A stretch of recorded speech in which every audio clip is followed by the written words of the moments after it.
may have been recording for the entire time, Antonio. Oh, great. How do you feel about that? Oh, I feel absolutely spied on all the time, but no problem. Do you? Do you have your windows Well, drawn you down? know, Do you have a cone of silence above your head? no, I don't. And I mean, already Google and other nice guys are already spying on me all the time, so no problem. I hope they I hope they enjoy it. Explain this zero podcast idea that you just threw at me, actually before I was recording. Well, that's simple, and I like to play with abstractions in a way. And you know that in mathematics you have this nice way of going to an extreme position starting with a regular one. So the zero concept, the null concept, having nothing at all, is a very powerful concept in abstract terms.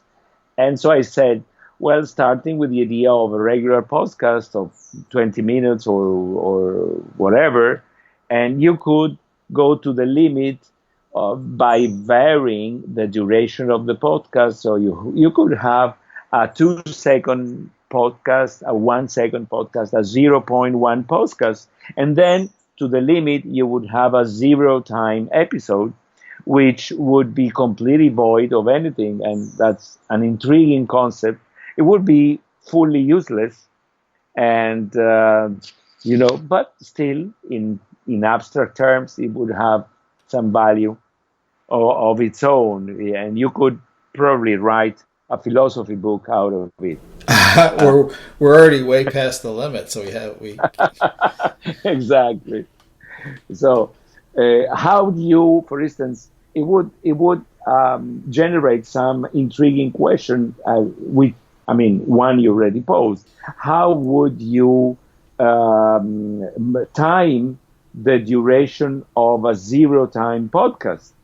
Because by the time you start clicking the timer, you already passed your limit. So that would be, as all things on the limit, it would be interesting. And you posted a very nice photo of a variation of the black hole photograph that we all saw with awe yesterday. And I love the Looney Tunes thing on it. It was really a genius thing to do. And the black hole is more perhaps of a mental construction than a physical object. And because in physics it would be a singularity, so a thing that exists basically only on some extreme point that doesn't exist really in real life. Wait! You tell me you don't believe in the black hole? Of course I do. Of course I do. Okay, just making sure. Well, the whole idea of taking a picture of something that doesn't exist is beautiful. Doesn't emit. So and the picture itself is somewhat of an inference because it's I'm forgetting now, based upon some countless calculations and mapping of calculations onto colors and pixels, etc. And assuming that the calculations make sense and they are right, quote unquote, then you end up with actually the horizon perimeter of the black hole, which, of course, you understand from physics, it sort of exists. And, the idea of existence is very interesting in these extreme points in which the whole singularity for that. So what happens just up to some microseconds, nanoseconds before the singularity, but not actually at the singularity. And that's a very interesting thing to explore. To me, it's fascinating. That's almost at the opposite end of you going to the zero podcast, right? Exactly. That's the opposite end. It's a fascinating thing. In fact, I was reading a book about why the universe exists versus nothing existing at all, and it is a philosophical book by Nick Bostrom, and I love the book. And one of the things that came out of the book and about this discussion is that sometimes philosophers complicate life, and sometimes mathematicians too. For instance, the concept of nothing, the nothing, is a pretty much philosophical concept in that it may very well be that the nothing doesn't exist, which is a wonderful thing to say, yeah? And and I love this Heidegger's quote. I never read anything by Heidegger, but I love this quote that I took from the book that says, "The nothing knows," and it's wonderful. I sought the translation in many languages, and it's beautiful how the translators invented a new word that this philosopher. Wait. Can you say that again? The nothing. Noths, Noths. Ah. So the nothing nots. Okay. And it's a wonderful la nada nadea in Spanish. It's beautiful. Oh, it sounds better in Spanish. It sounds better, yes. I don't know the German original because I cannot speak German, but in Italian also it sounds very, very nice. Say it in Italian. Il nulla nulleggia. As opposed to nothing knots. Nothing. Exactly. The nothing nots. It's of course, my pronunciation doesn't give it the recognition it deserves, but to me, it's a momentous sentence, actually. And so, the nothing actually perhaps is not there. So the universe, even in its most void places, is not entirely void. And that's a very powerful thing because we look for the nothing. Yeah. We have been searching and not finding it at all. So you see all these beautiful, fantastic physics concepts about the origin of the universe, the Big Bang, etc. A mathematician has no problem at all saying that the universe starts at some time because for him, that's an abstract concept. Now, we who live in a concrete world do have a problem imagining that there's nothing before the time, the zero moment, And but still, they're very intriguing stuff, intriguing things to think about. And I'm not one of those who think that philosophy is useless. I actually think that it's very, very interesting and intriguing. And yes, sometimes it may even point us to the right direction, even though sometimes it helps us. It doesn't help us going to the right direction. Still, reasoning about stuff is a very important thing. Yeah, I just when I saw that image, and I just felt like there's so many things to think about, but I felt like this is going to be like remixed and played out, and I was actually looking for an idea to put into the like you have your daily photo that your students are starting to do, and so I run one for the network narratives class, and I was low on ideas, and it's just like, well, there's an idea. And so I made one, I can't remember what I said about it. But then I think I saw already that people were like playing with like, it's the eye of Sauron. And someone like did duplicated the image and you put it together and it looks like eyes.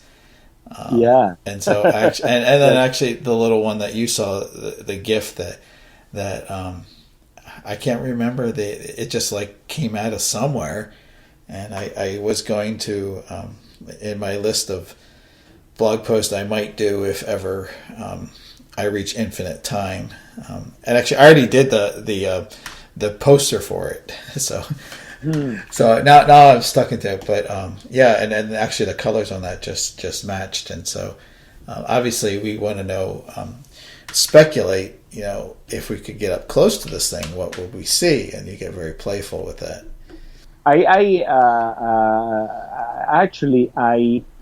I like the way you're saying it, that as soon the image came out, it inspired you to manipulate it. And that's very, very, I would say, it fits you. And I would like to have had that thought myself, but I actually didn't.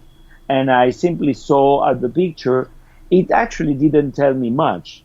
And now that you tell me the idea that you had, and we're talking about it, it actually is just one manipulation further from the manipulation that they already did with it, with the data that came out from observation. So that reminds me of a quote of Einstein when he was shown a photo of actually the light deviating due to a gravitational field. He said, I don't want to see the photo. I already know that the light deviates from its regular path under a gravitational field. And so that's it. What the photo of a black hole actually gives us is just mass media. Now, perhaps all the observational data that are coming from this black hole will be very interesting to analyze and observe further, to extrapolate more information, etc. But the photo itself is just I don't know. I cannot say just an image, because an image is something very powerful, but it doesn't actually provide us. I've seen a lot of sci-fi movies with black holes, and I read books on black holes, so I already, most of people have an idea of of perhaps a wrong idea, but still they have an image in their mind of a black hole. I don't think the one that came out yesterday uh, made us change the image we all had about a black hole, if we had one, of course. But still, I mean, it's a nice thing to talk about these things. Absolutely, and the story of the young scientist who gave credit Yeah. for it, and the Yes. pictures of her being Yeah. that was a beautiful moment and recognition. Yes. And of course she's being very clear about, like, no, this is the work of many people. It's been a distributed Yes. project. It's only made possible because we connect all these radio telescopes. I don't know if the one in Puerto Yes. Rico was one of the parts of the antenna. I don't know. I don't think so. Yeah. It was Germany, Chile, and a couple of others. I don't think Arecibo was part of it, unfortunately. But But the idea of celebrating the collaborative yeah, aspect of the way it was produced, and so I can pretty much guarantee that image is probably going to be the featured image on the post, especially since you started with this all right. zero podcast. It's kind of a the zero. It's a lot. It looked like a zero. It could one could Yes, yes, infer it's a that. singularity. Yeah. The zero time podcast would be a singularity as well. So that's the nice thing, and all image, and you know that the image of itself is also a zero. So a circle reminds us of a zero immediately. So that's that's another connection. Although for us, the singularity happens as we approach 20 minutes, which we're about Oh, 5 minutes away from. But we know that rule doesn't really apply. yeah, no, it applies or it doesn't, depending again on quantum mechanics or whatever.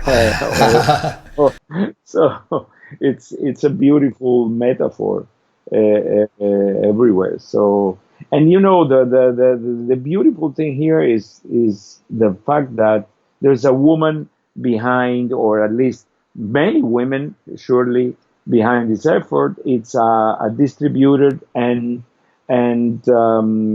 orchestrated effort in plural terms, which is a beautiful thing to do in science and not science. And in the end, also, it allows us to talk a little bit about what is the difference between observing something with our own eyes or with an optical telescope with a lens, and versus observing it through layers and layers of abstractions and of computation. So that's something that I think is to be discussed. I'm not questioning, by the way, not at all, the validity of what they are showing us. Simply talking about what does it mean to observe something, let's say directly. We know that even direct observation is not direct at all because it passes through optical nerves, cornea, and retina, and all the bunch of neurons that process it in a way or the other. But still, we figure out it to be a direct observation.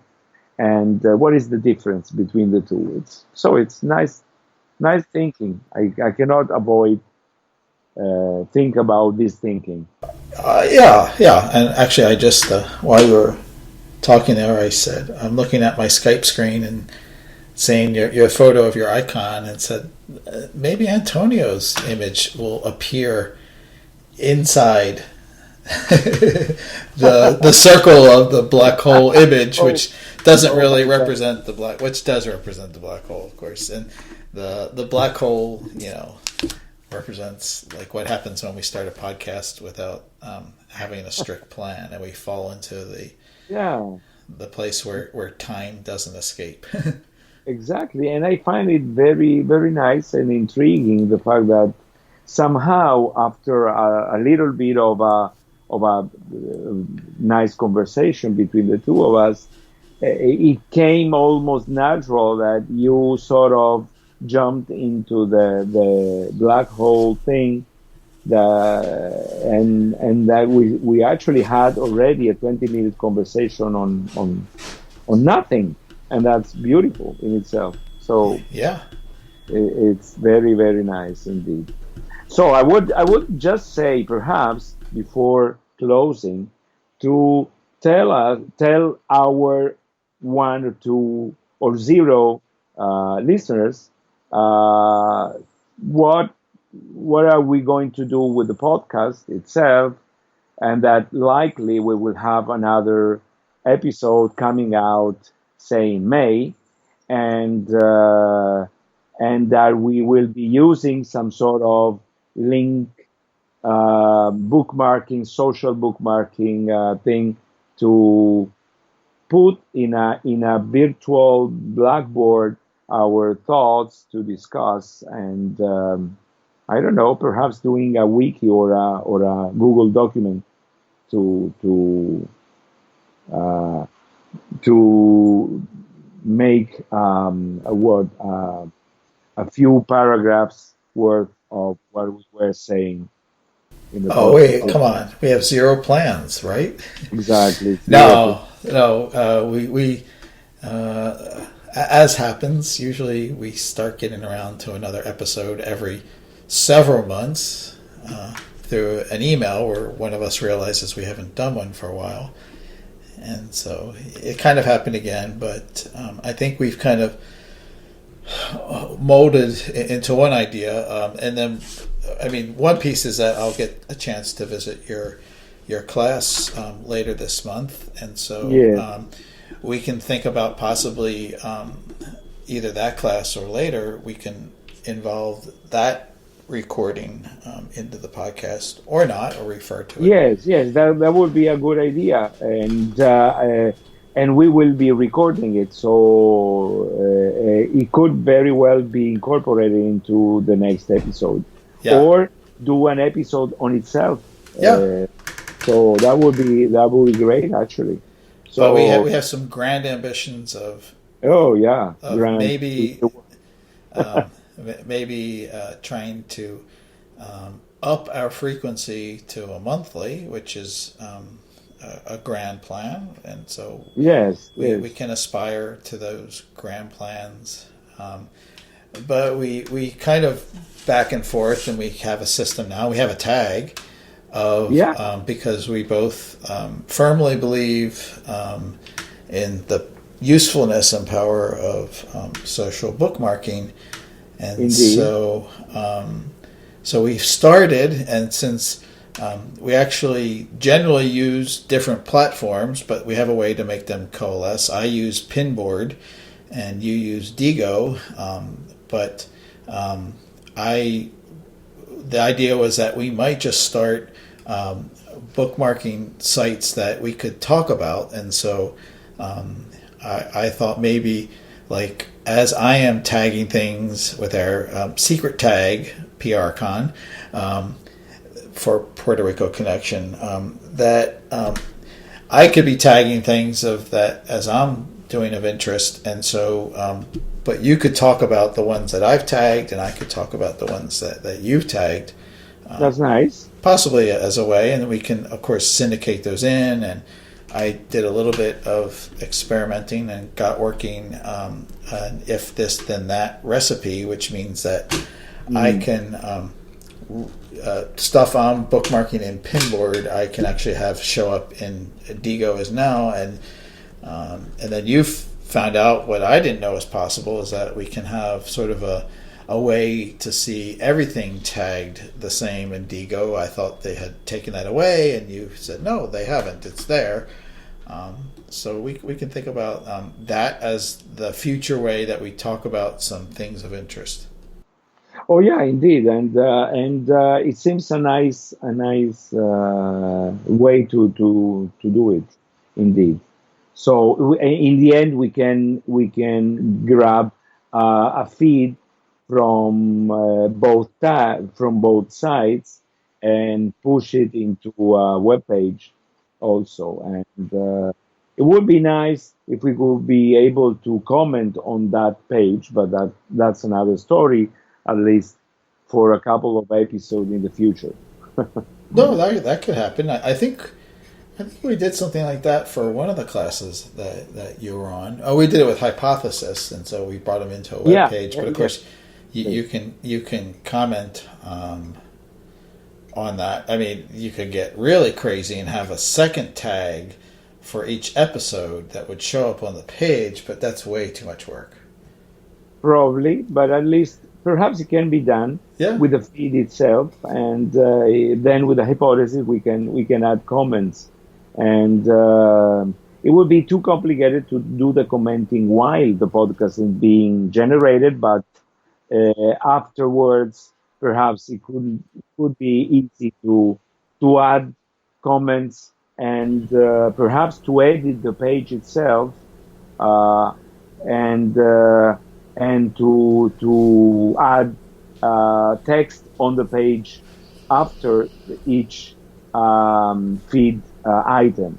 For instance, I use this system to publish sometimes the items that I recommend and that I tag with a special tag Uh huh. in Ego, and they end up with a machinery similar to the if this and that. They end up in as drafts in my blog. Then I edit the draft, and so I can add stuff, and we could do that as a form of doing a summary of our own poll or our own episode, and then add on top of that the hypothesis commenting system. That could be interesting. Dream big, Antonio. Yeah, I will dream during the week and see if Easter week brings me some light. But I'm looking right now, so technically this is episode 9 that we're Great. recording now. So we could have an episode specific tag along with our regular tags. that we could. That would actually be a nifty way to sort of. I mean, we talked about the odious labor of doing a blog post for our podcast, and so if we had I mean, I think we should keep the general prcon tag. But we could have like a prcon 10 tag for a future episode, and then that way the post could just pull in the exactly ones we've kind of tagged for that episode. Would that work? Yes, I think so. Okay, that would work. So you mean using only that tag, or using it as a double? I think a second tag. Second tag. Yeah. Okay. Because you can't have too many tags, can you? Yeah. Oh, you can. Well, you can, but you would end up a bit confused probably in the next future. So it's better to keep things simple. Yeah. Well, we could always embed the whatever the current tags is. Of course, it'll change over time. Yeah. Exactly. Well, the system that I use would allow for that. It actually, I remember now, it's a Diigo feature. You give to the Diigo machinery the address and the credentials for your blogging system, and then it will post automatically whatever links you submitted that have a special tag. So, for instance, I use the delicious tag into that, so I weekly have a collection of interesting links that I can publish in the blog. Now, more often than not, I forget about editing the draft version of the post. So, unevenly, I get a few posts, and then I merge them together, and I edit them, and then I publish them. So we could do something like that, but more regularly at the end of every episode. We could have the automatic extraction of the information from the Diigo and get that into the blog. And then with the hypothesis, we could add comments on that. So that would be the simpler way, perhaps, to do this. It will be very simple. And your links are getting into the Diigo already, so that would be simple to make. So I see what you're saying. So there could be like a follow-up post to a podcast that has relevant links. Exactly. Okay.